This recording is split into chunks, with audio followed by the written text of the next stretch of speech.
রবিবার গভীর রাতে আগরতলা জিআরপি থানার পুলিশ গ্রেপ্তার করে 5 মানব পাচারকারী। ধৃতরা হল উত্তর কোয়াঢেপার জয়ন্ত দাস, সমীর দাস, গৌরচাঁদ দেবনাথ ওরফে শানু, পুরাতল রাজনগর এলাকার জাকির হোসেন ও মবিন মিয়া। তাদের বিরুদ্ধে আগরতলা জিআরপি থানায় মামলা রয়েছে বলে ওসি জানান। তিনি বলেন, তাদের জিজ্ঞাসাবাদ চলছে।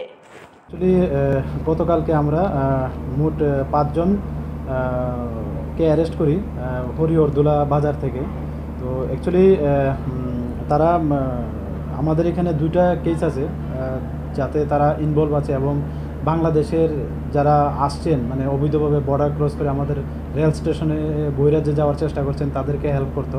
তো ওই সুবাদেই আমরা গতকালকে বিএসএফ এবং মধুপুর থানা এবং আমাদের যে সিস্টার এজেন্সি আছে সবাই মিলে আমরা গতকালকে 5 জনকে অ্যারেস্ট করেছি। তো আজকে আমরা ওনাদের মহামান্য আদালতে প্রেরণ। ব্যুরো রিপোর্ট, খবর ত্রিপুরা।